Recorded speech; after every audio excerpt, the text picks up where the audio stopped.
이 일은 꼭 챙기세요라는 제목으로 말씀을 나누고자 합니다.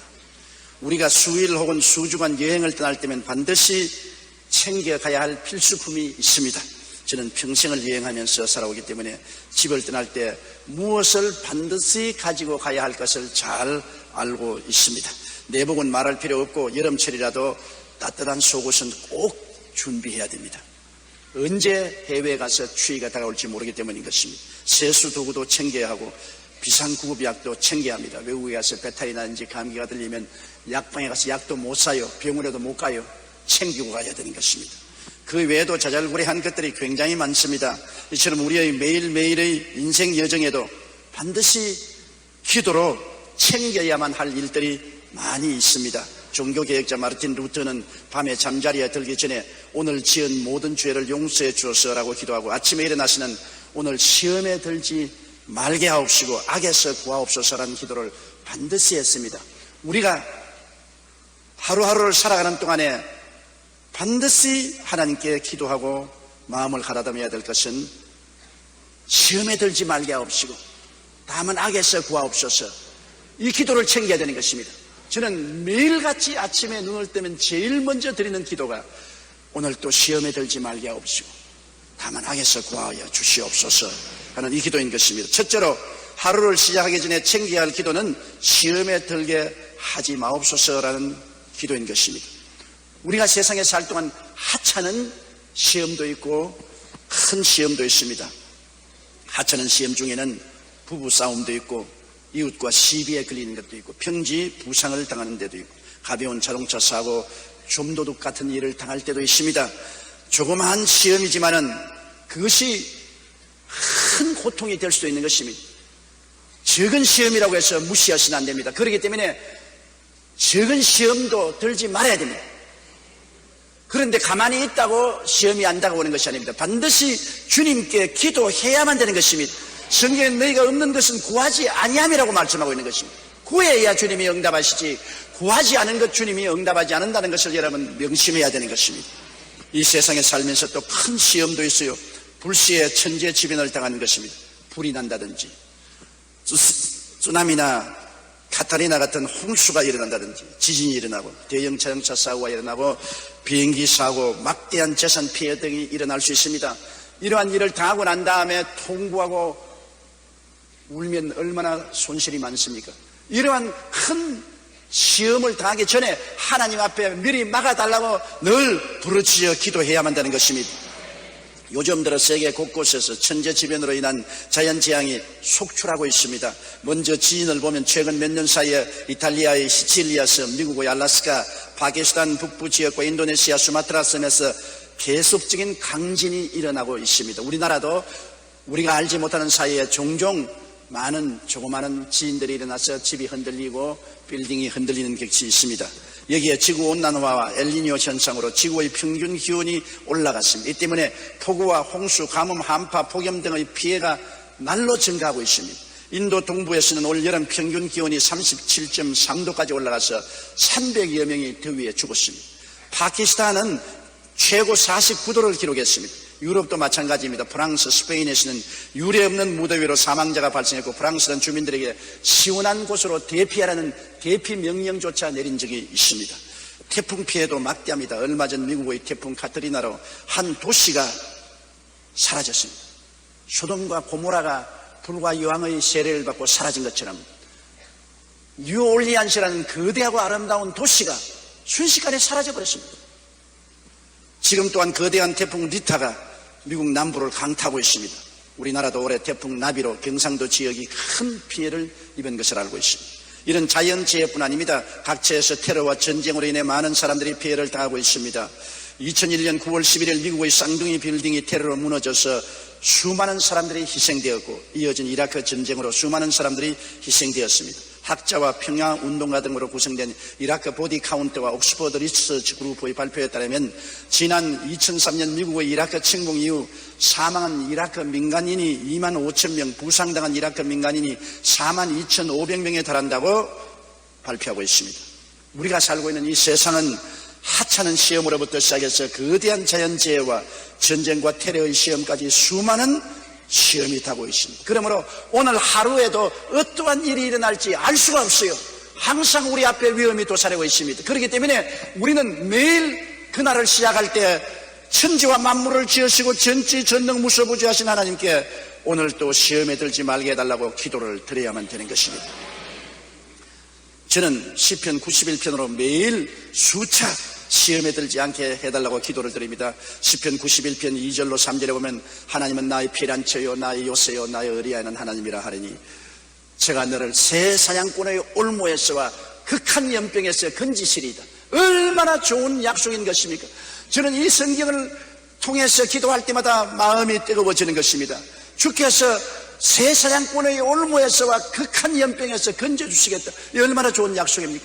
이 말씀을 인용하고 저는 기도를 합니다. 그리고 4절로 6절에 하나님이 그 깃으로 덮으시니 내가 그 날개 아래 거하리라. 암탉이 병아리를 날개로서 품듯이 하나님이 그 깃으로 너를 덮으시니 내가 그 날개 아래 피할 것이라고 말씀하니 이 말씀을 인용하고 하나님 저를 주님의 날개 아래 오늘도 피하게 해 주시옵소서. 왜냐하면 그렇게 하면 너는 밤에 놀램과 낮에 흐르는 살과 흑암 중에 행하는 연병과 백주에 황폐케 하는 파멸을 두려워하지 아니하리로다. 천인이 내 곁에서 만인이 내 우편에서 엎드려지나 이 재앙이 내게 가까이 오지 못하리라고 말씀하고 있는 것입니다. 얼마나 놀라운 약속입니까? 우리는 매일같이 우리 곁에 천인이 넘어지고 만인이 자빠지는 것을 보고 있습니다. 거기에 나도 포함될 수 있습니다. 그런데도 주님께서 이를 피하게 만들어주겠다고 하셨으니 우리 기도해야 될 것이 아닙니까? 9절에 보면 내가 하나님을 나의 피난처라고 지연자로 거처를 삼았으므로 화가 내게 미치지 못하며 재앙이 내 장막에 이르지 못하리니 제가 너를 위하여 그 사자들을 명하사 너희 모든 길에 너를 지키심이라. 저희가 그 손으로 너를 붙들어 너 발이 돌에 부딪히지 않게 하겠다고 말씀한 것입니다. 이와 같은 하나님의 약속이 우리에게 있으니까 우리는 그 약속을 따라 시험에 들지 말게 해달라고 기도해야 됩니다. 1984년 12월 인도 보팔시의 유니온 카바이트 회사에서 유독가스가 유출되어 3천여 명이 죽고 15만 명이 피해를 입은 사고가 난 것을 여러분 기억하실 것입니다. 이 가스 회사 건너편에는 2만여 명의 인구를 가진 마을이 있었는데 대다수의 인도 사람들은 힌두교나 불교를 믿고 있는데 이곳 조그마한 도시에는 2만여 명이 대다수가 기독교 신자였습니다. 그런데 놀라운 것은 유출된 독가스가 이 마을 앞에 와서 마을로 들어왔으면 2만 명이 전멸할 것인데 마을 입구까지 가스가 왔다가 휙 돌아서서 그 가스가 다른 데로 날아가 버리고 말은 것입니다. 마을에 살던 2만여 명의 그리스도인들이 극적으로 죽음의 가스로부터 구원을 받았습니다. 이 사실은 그곳에서 선교사로 활동하고 있던 데일 카스맨에 의해 세상에 밝혀졌습니다.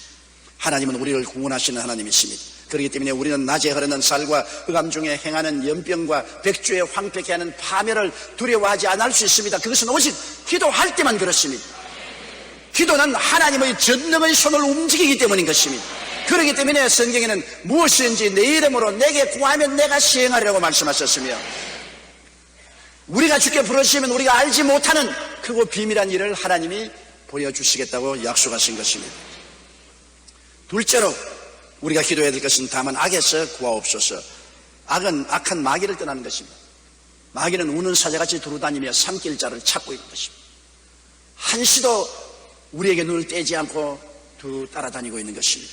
요한복음 10장 10절에 도적이 오는 것은 두역질하고 죽이고 멸망시키려는 것뿐이요 내가 온 것은 양으로 생명을 얻게 하고 더 풍성히 얻게 하려 함이라고 말한 것입니다. 마귀는 요한계시록 12장 10절의 말씀대로 우리 형제들을 참수하던 자 곧 우리 하나님 앞에서 밤낮 참수한다고 말한 것입니다. 대표적으로 성경에 하나님 앞에서 참으로 훌륭한 성도였던 욥을 보십시다. 순전하고 정직하여 하나님을 경외하며 악에서 떠난 자였는데 그는 하나님께 복을 받아 장대한 사람이 되었습니다. 7남 3녀를 거느리고 양이 7천, 약대가 3천, 소가 500들이, 암나기도 500 정도 많고 동방에서 가장 부자였습니다. 그런데 마귀가 이 욥을 하나님 앞에 나와서 참수한 사건을 우리가 잘 알고 있습니다. 욥기 1장 9절로 11절에 사탄이 야훼께 대답하여 가로되 욥이 어찌 까닭없이 하나님을 경외하리까? 주께서 그와 그 집과 그 모든 소유물을 산울로 두루심이 아니니까 주께서 그 손으로 하는 바를 복되게 하사 그 소유물로 땅에 늘리게 하셨음이니이다. 이제 주의 손을 펴서 그의 모든 소유물을 치소서. 그리하시면 정령 대민하여 주를 욕하리이다. 마귀는 잘 하나님을 섬기고 지는 욥을 참수했습니다. 욥이 하나님을 섬기는 것, 조건이 있어서 섬기는 겁니다. 하나님이 그를 축복해 주시고 산울로 둘러서 지켜주심으로 하나님 앞에서 복을 받아 영혼이 잘되고 범사가 형통하고 강건하고 생명을 얻게 넘치게 얻기 때문에 하나님 섬기지, 이것만 지켜버리면 당장 돌아서서 하나님을 욕할 것입니다. 두고 보세요. 하나님은 욥을 신뢰하기 때문에 어디 한번 그렇게 해보라고 허락을 해준 것입니다. 내가 그 소유물을 다 내 손에 붙이노라. 어제 그의 몸에는 내 손을 대지 말라고 했었어요. 그런데 마귀는 내려와서 사람들을 충동해서 그를 공격하기 시작한 것입니다. 재산을 다 빼앗아갔습니다. 도적대들이 달려들어 소와 약대와 나귀를 빼앗아갔습니다. 소는 밭을 갈고 나귀는 그 곁에서 풀을 먹는데 스바 사람이 갑자기 이르러 그것들을 빼앗고 칼로 종을 다 죽였습니다. 스바 사람들에게 마귀가 들어가서 욥을 공격하여 그 재산을 다 빼앗아가게 한 것입니다. 갈대아 사람이 새 떼를 지어 갑자기 약대를 빼앗고 칼로 종들을 죽였습니다. 사람들의 마음속에 마귀가 들어가서 사람들을 공격하게 하고 전쟁도 일으키는 것입니다. 그리고 하늘에서 불이 내려 양떼를 살랐습니다. 또한 사람이 와서 고하되 하나님의 불이 하늘에서 내려와서 양과 종을 살라버렸나이다. 하나님이 불을 내린 것이 아니라 마귀가 청천 하늘에서 병력을 내리게 해서 모든 양떼들을 불러살랐습니다. 마귀는 하나님이 허락하면 하늘에서 불도 내리게 하는 것입니다. 그 다음 돌풍이 불어와 마라들 집에서 잔치하고 있던 10자녀 위에 집이 무너져 다 압사당했습니다. 그친 들에서 태풍이 와서 집 내 모퉁이를 치매 그 소년들 위에 무너짐으로 그들이 다 압사당했습니다.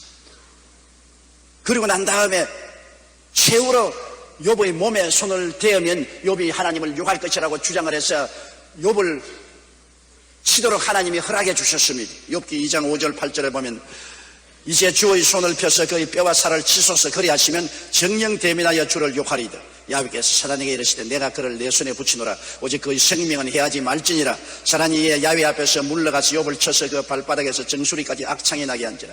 욥이 제 가운데 앉아서 기와 조각을 가져다가 몸을 긁고 있더라.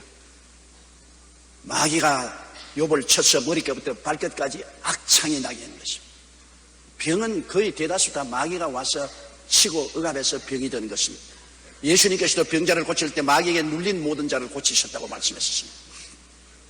설상가상으로 마귀는 욥의 아내에게 들어가서 욥을 배반하게 하는 것입니다. 가장 가차운 아내가 욥을 배반할 때 그는 만신창이가 된 곳에서 너무나 큰 고통을 당했습니다. 그 아내가 그에게 이르되 당신이 그래도 자기의 순전을 굳게 지키느뇨 하나님을 욕하고 죽으라. 그가 이르되 그대의 말이 어리석은 이자 중에 하나의 말 같도다. 이 모든 일에 욥이 입술로 범죄하지 아니했으나 그 가슴은 비수로 찌른 것 같았습니다. 그 아내가 욥을 배반했습니다. 그리고 욥의 가장 친한 세 친구가 와서 계속해서 욥을 참수했습니다. 그 세 친구 입술을 통해서 마귀가 욥을 난도질시켰습니다. 너희가 내 마음을 번데게 하며 말로 끊기를 어느 때까지 하겠느냐. 너희가 10번이나 나를 꾸짖고 나를 학대하고도 부끄러워 아니하는구나. 물론 욥은 옛날 사람입니다. 아브라함 시대에 살던 사람이었어요. 오늘날에는 상황은 좀 달라졌습니다. 예수님이 십자가에 못 박여서 마귀와 힘써 싸워 이기시고 마귀의 무장을 해제해버린 것입니다.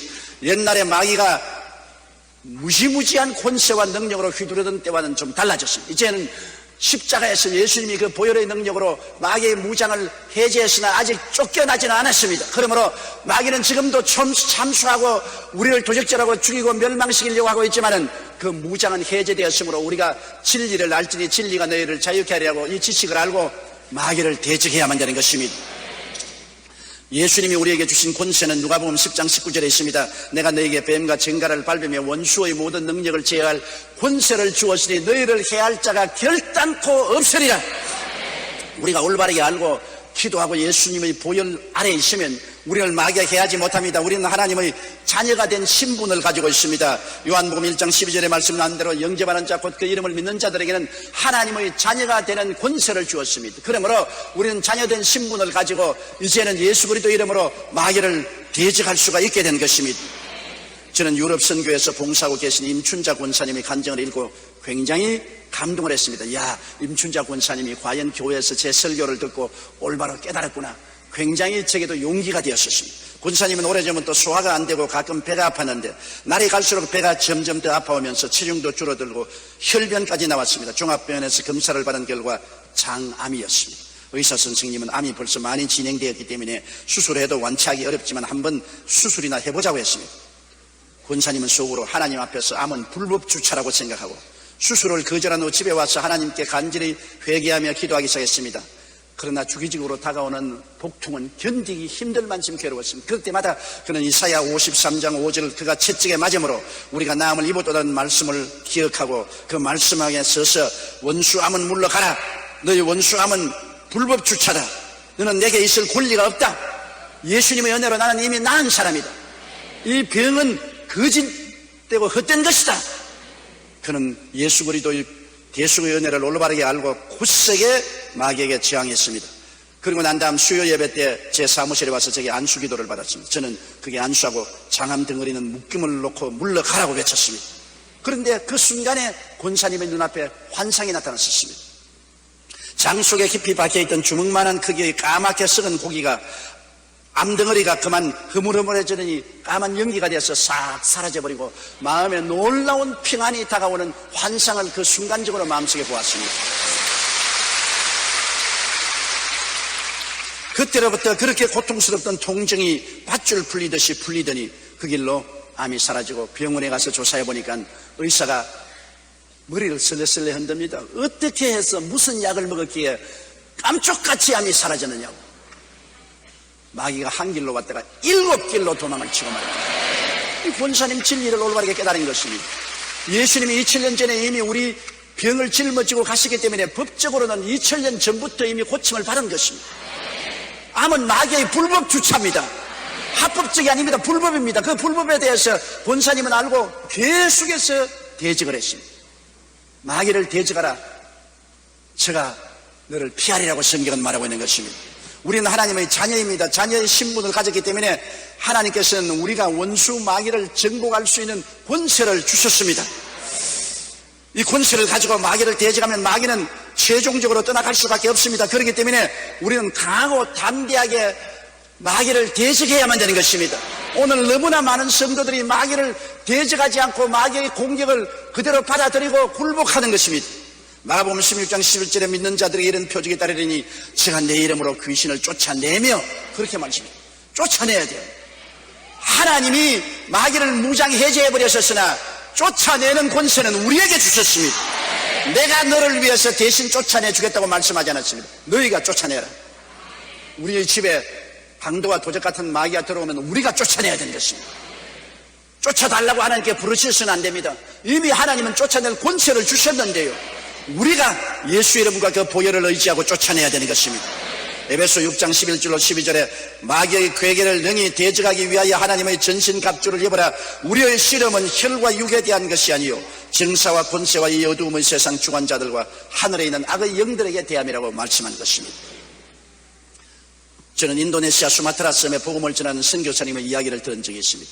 선교사님이 하루는 강을 건너게 되는데 마침 비가 많이 온 후라 강물이 불어서 가슴까지 강물이 차오르게 되는데 그 강에는 악어들이 득실거렸습니다. 강 건너편에 서있던 마을 사람들은 선교사님이 강을 건너는 모습을 보고 오늘 이 친구 제삿날이다 그렇게 비웃었습니다. 반드시 악어에게 공격을 당할 것이기 때문인 것입니다. 강을 반쯤 건너갔을 때 어디선가 악어떼들이 나타났습니다. 이 악어들은 얼마나 힘이 센지 그 꼬리로 내리치면 배도 반쪽이 날 정도였습니다. 그 악어들이 눈을 번뜩이며 선교사님이 탄 조그마한 카누를 향해서 손살같이 달리고 왔습니다. 건너편의 원주민들은 모두 다 숨을 죽이고 이제는 저 선교사가 악어밥이 되었다고 생각했습니다. 그때 선교사님은 시편 91편이 떠올리고 마음속에 담대함을 가졌습니다. 그는 악어를 향해서 말했습니다. 나사렛 예수 이름으로 명하노니 악어는 물러가라! 물러가라! 떠나가라! 그랬더니 손살같이 달려오던 악어들이 배 앞에 와서 싹 방향을 돌리더만 그러면 날 살리라고 달아나버렸어요. 그 선교사는 하나님의 말씀의 권세를 알았습니다. 내가 뱀과 정갈을 밟으며 원수의 모든 능력을 제어할 권세를 주었으니 너희를 해할 자가 결단코 없으리 하는 하나님의 말씀을 실천한 것입니다. 그가 만일 악어를 보고 명령을 안 내렸으면 악어밥이 되었을 것입니다. 행함이 없는 믿음은 죽은 믿음인 것입니다. 그는 악어를 보고 말씀을 기억하고 예수 그리스도 이름으로 담대하게 악어야 물러가라고 하니 곁에 다 왔던 악어가 방향을 돌려서 도망을 쳤습니다.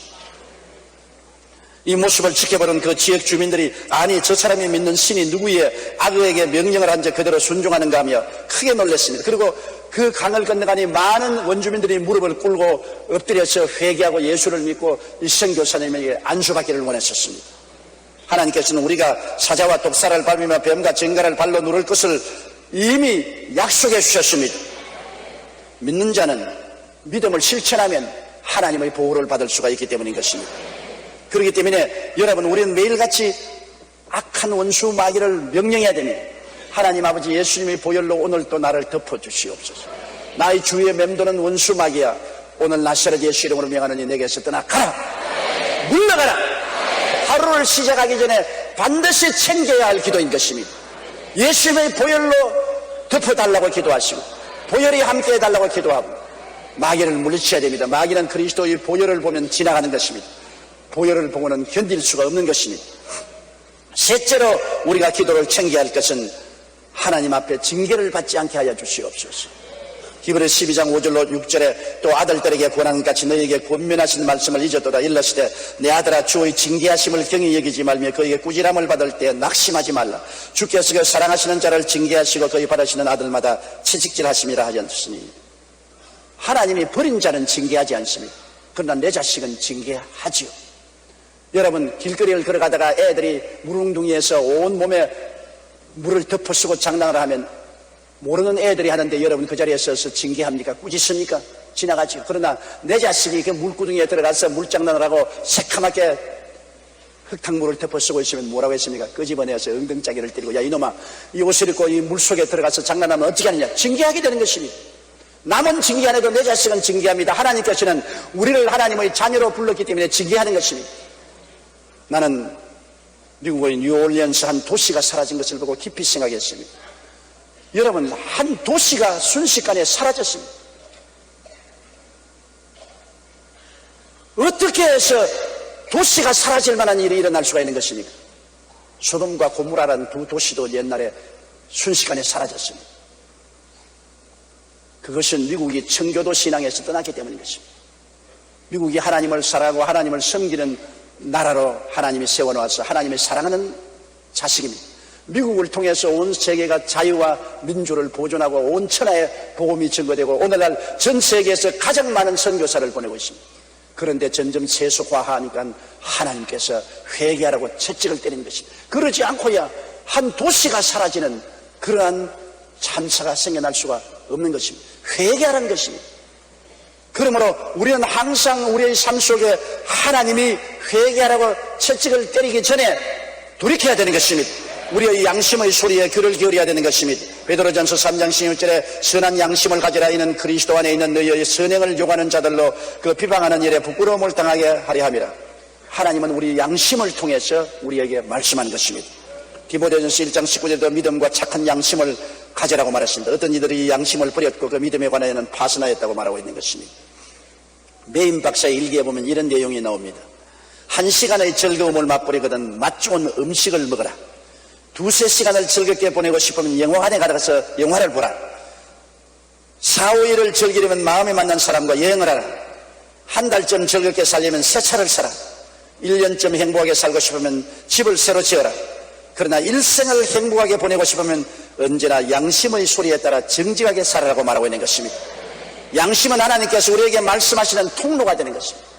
짐승과 사람이 무엇이 다릅니까? 짐승에게는 양심이 없지만 사람에게는 양심이 있습니다. 그 양심의 통로를 통해서 하나님이 우리에게 경고하시는 것입니다. 우리가 하나님께 재난을 받고 채찍을 맞기 전에 언제나 양심의 가책을 받게 되는 것입니다. 양심은 그를 짓밟아버리고 화인 맞게 하기 전에는 살아서 하나님이 음성을 전달하는 도구가 되는 것입니다.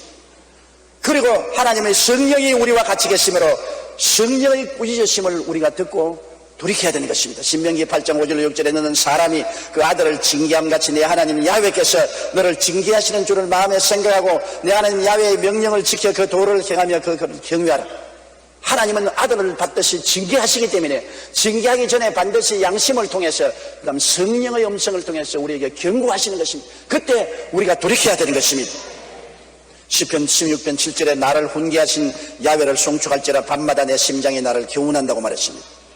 요한복음 16장 8절에도 그가 와서 죄에 대하여 의에 대하여 심판에 대하여 세상을 책망하시려고 말씀한 것입니다. 그러므로 우리가 양심의 소리를 집어넣어버리고 성령의 음성을 버리면 그 다음에는 채찍이 내려오는 것입니다. 하나님은 채찍을 때리기 전에 반드시 양심으로 말씀하시고 성령으로 훈계하시고 그것을 거역할 때 채찍을 때리는 것입니다. 징계는 당사자에게 먼저 올 때가 있습니다. 모세가 구수 여자와 결혼할 때 그 형 아론과 누나 미리암이 모세를 비방할 때 하나님이 진노하사 치심에 미리암이 문둥병 환자가 된 것을 기억합니다. 그래서 모세가 하나님께 부르짖게 됐습니다. 하나님, 우리 누님이 문둥이가 되어서 몸이 바이나 썩어서 죽으면 내가 어떻게 보겠습니까? 용서해달라고. 하나님이 모세의 기도를 듣고 미리암을 진 밖에 내어 쫓아서 일주일을 회개하게 만들고 난 다음에 고쳐준 사건이 성경에 기록되어 있습니다. 당사자가 하나님이 징계할 때 고통을 당할 때가 많습니다. 그리고 하나님 징계는 혹은 가족에게 내려올 때도 있습니다. 모세를 반역한 호라의 당 아비람과 다단은 그 가족들까지 함께 징계를 받았습니다. 민수기 16장 31절에 땅이 그 입을 열어 그들과 그 가족과 호라에게 속한 모든 사람과 그 물건을 삼켰다고 말한 것입니다. 역대하 21장 14절로 15절에 야훼가 내 백성과 내 자녀와 내 아내들과 내 모든 재물을 큰 재앙으로 치시리라. 일을 잘못하고 하나님을 거역하면 하나님의 징계는 당사자에게 내릴 때도 있고 가족들에게 징계의 채찍이 내릴 때도 있는 것입니다. 프랑스의 최고의 작가로 불린 빅토르 위고의 이야기입니다. 그는 젊은 훌륭한 작가였으나 사생활이 매우 문란했습니다. 작품을 쓰는 시간 외에는 술과 여자에게 둘러싸여 방종한 삶을 살았습니다. 어찌나 주사가 심하고 방탕했든지 가족조차 그와 얼굴을 마주치려 하지 않습니다. 그에게 사랑하는 외딸이 있는데 딸이 늘 아버지에게 와서 아버지 생활을 돌이키라고, 아버지 건전한 삶으로 돌아오라고 권면했습니다. 그런데 듣지 않았습니다. 그런데 1841년 여름 빅토르 위고가 가장 사랑하던 딸 레오폰디니가 세느강에서 투신 자살을 했습니다. 그는 싸늘한 시체로 변한 딸의 얼굴을 흰 천으로 덮으면서 울부짖었습니다. 이것은 내 죄악에 대한 하늘의 심판이다. 죽은 것은 내 딸 레오폰디니가 아니라 천하의 죄인인 나 빅토르 위고다. 그는 그 징계의 채찍에 가슴을 찢고 울었었습니다. 그날 이후 빅토르 위고는 방탕한 삶을 청산했습니다. 하나님 앞에 엎드려 회개하고 삶을 돌이켰습니다. 기도와 묵상을 통해 경건한 사람으로 거듭났습니다. 그리고 빅토르 위고는 자신의 어려운 과거를 회상하며 지은 작품이 바로 유명한 레미제라블, 즉 우리말로는 잔발장으로 번역된 그 작품을 만드는 것입니다. 하나님께서 징계하실 때는 당사자 대신에 가족을 치시기도 합니다. 그럴 때는 우리는 곧바로 회개하고 돌이켜야만 하는 것입니다. 하나님의 징계는 재산상으로 나타날 때도 있습니다. 잠언서 23장 5절에 내가 어찌 허무한 것에 주목하겠느냐, 정령의 재물은 날개를 내어 하늘에 나는 독수리처럼 날아가리라.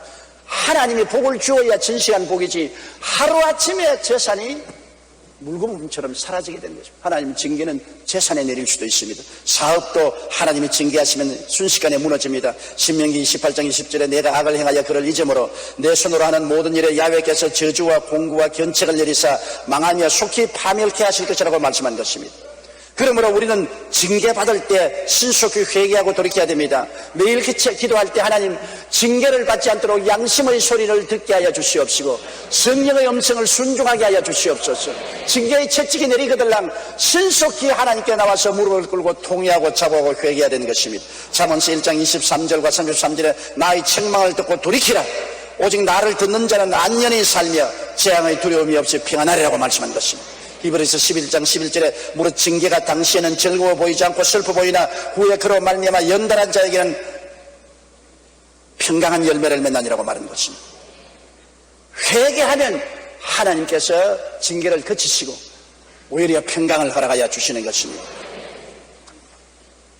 우리는 인생을 여행하는 사람들입니다. 매일매일 우리는 인생 여로에 오른 것입니다. 챙길 것 챙기고 떠나야지 안 챙기고 빈손 들고 떠나면 큰일 당합니다. 저는 이태리 시실리에 여행할 때 여름이라고 생각하고 좀 이른 가을이었는데 내복을 준비 안 하고 갔습니다. 그 시실리 집회 동안에 혹독한 한파가 불어가는데 얼마나 추운지 밤에 잘 때 양복을 다 끼어 입고 잤습니다. 여러분 알다시피 유럽에 가면은 호텔에 들어가도 난방이 없지 않습니까? 우리 한국 사람이 난방으로 여름에도 겨울에도 러닝셔츠 입고 있지만은 유럽은 그렇지 않습니다. 호텔에도 집에도 난방 시설이 없습니다. 두꺼운 옷을 입고 자지. 그런데 내복을 준비 안 해갔습니다. 온 시실리 시내에 돌아다니면서 내복을 살라 해도 내복이 없어요.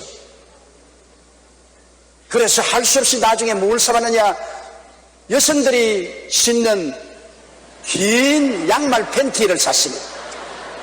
사람이 얼어 죽겠으니까 여성이 있든 남성이 있든 뭐 상관없습니다. 그 양말 팬티를 몇 불 사가지고 그거를 겹겹으로 입고 난 다음에 그래서 운동장에 나가서 하나님 말씀을 전가하겠습니다. 그때 내가 깨달았습니다. 챙길 것 챙겨야 된다. 반드시 챙길 것 챙기지 아니하면 큰일 난다. 한 번은 오스트라리아 여행을 하는데 면도기를 안 가지고 왔었습니다. 잊어버리고 매일매일 여행을 하며 복음을 전하니까 언제 백화점에 가서 면도기 살 여가가 없습니다. 싱가포르에 나왔을 땐 수염이 이만큼 길러가지고서 또 중국 스파이처럼 됐었어요. 그것도 챙길 것 챙기지 않았기 때문에 그런 것입니다. 여행을 할 때도 챙길 것 반드시 챙겨야 되는 것처럼 우리가 인생을 살 때 기도로서 우리 성도들이 챙길 것 반드시 챙기면 상처를 받지 않게 되는 것입니다. 매일같이 시험에 들지 말게 하옵소서. 크고 작은 시험에서 건져 주옵소서. 시편 91편을 인용하고 기도하고 예수님의 보혈로 덮어주셔서 악한 마귀에게서 지켜주시옵소서. 원수 마귀야 예수 이름으로 명하느니 물러갈지어다.